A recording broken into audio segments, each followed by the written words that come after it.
this could have looked a lot more like Sandy Hook, right? Like, let's not lose sight of that. This is not a political moment. This is not a political debate. This is targeting babies who are Jewish. That's anti-Semitism at its absolute worst. Michigan Governor Gretchen Whitmer denouncing yesterday's attack targeting a synagogue in her state.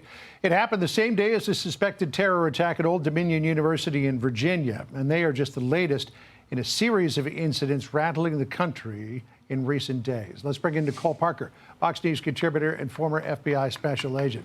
I want to put up a timeline on the screen here just so we can see what's happened in just the past couple of weeks. First of all, March the 1st, a bar shooting in Austin, Texas, believed to be an act of terrorism. March 7th, the attempted bombing in New York City. March 12th, the Old Dominion University shooting, and again on the 12th, the synagogue attack in Oakland County. And these all involve naturalized citizens. How is it that someone who wants to make America their home suddenly becomes radicalized and carries out these attacks? You know, John, it's very disheartening to me to see what has unraveled in our nation since March 1st with these naturalized citizens. It is a pattern that, again, in law enforcement, it's undeniable. It is a privilege and it is an honor to live in the United States of America. It is a privilege and an honor to become a naturalized citizen. And when you abuse that right and when you start harming Americans, in my opinion, you should immediately be denaturalized and deported. You know, what we're seeing is catastrophic. I mean, looking at what happened in Old Dominion, this was an individual who had already been charged, had pled guilty, convicted, sentenced, served prison time for providing material support to ISIS. This is a very heavy charge, and foreign terrorist organizations, they should not be permitted. These individuals should not be permitted to stay. This person served their sentence, and then they were released in December of 2024 under the Biden administration and allowed to walk freely. And one thing that we say in the FBI, past behavior is a very strong indicator of future behavior. Of course, people can make changes and turn their lives around, but unless that happens, they have no place causing continuous harm on Americans. And what occurred yesterday could have been completely prevented if that person had immediately been deported. And I know that they need to look at legislation and laws and things that they can do so that this never, ever happens again. Well, I do believe that material support for terrorism is one cause under which a person's citizenship could be revoked. But let's stick with the perpetrator in Richmond, because he started out as a Virginia National Guard member. He became a supporter of Anwar al-Awlaki, the cleric that was dusted by President Obama. And he's got that past conviction, as you point out, for supporting ISIS. Here's what the FBI in Norfolk said.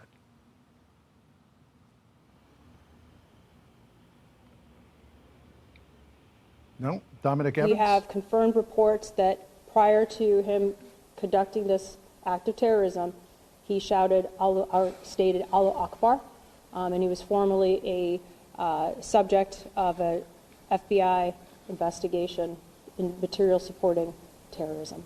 So back in 2017, he was sentenced to 11 years in prison. He served about 7. At sentencing, he said that in terms of ISIS, he renounced it, saying it was the most devastating mistake he ever decided to make in my life. So how did he get back to where he was yesterday? Because, again, like I mentioned before, past behavior is the biggest indicator of future behavior, and it's absolutely tragic, and I do believe that it was preventable. But again, I'd like to also focus on the mighty heroism that we've seen in the last 12 days. Over and over, we have seen law enforcement step up to the line, whether it was Austin Police Department, whether it was the New York Police Department, whether it was ROTC students in a classroom that literally took out a terrorist. That is so amazing and honorable. Or whether it's the teachers and the staff at Temple Israel in Michigan who kept these young babies safe and calm. And what I'd like to say is that training matters. Training works, and having a plan in place is so important.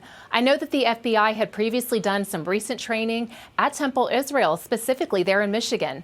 And again, we've been highly trained in our alert training, advanced law enforcement, rapid response training, and this is what we do. We go in real life scenarios as if it's occurring, and that training paid off. But we cannot underestimate the power. If you see something, say something and do something, and have a plan in place. Everyone always thinks this is not going to happen to me, but you've got to have a plan in place in case it does happen to you.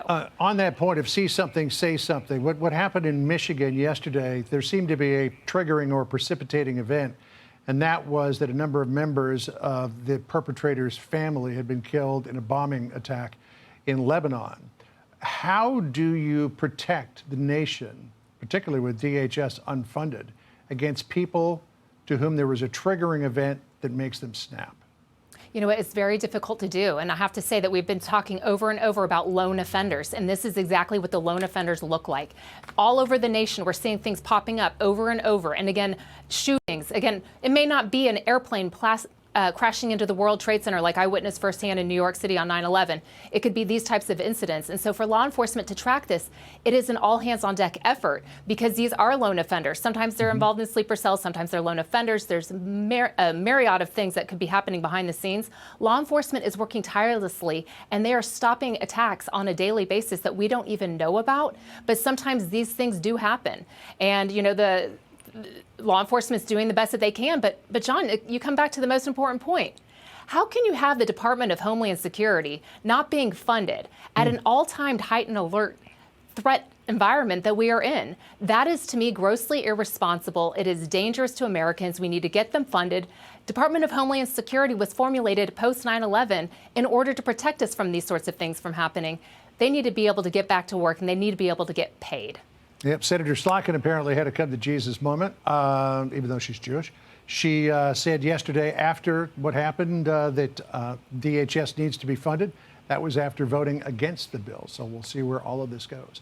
Nicole, great to see you again. Thanks so much for joining us. Appreciate it. Be sure to like and subscribe for all the Fox News latest on YouTube and catch full shows streaming now on Fox One.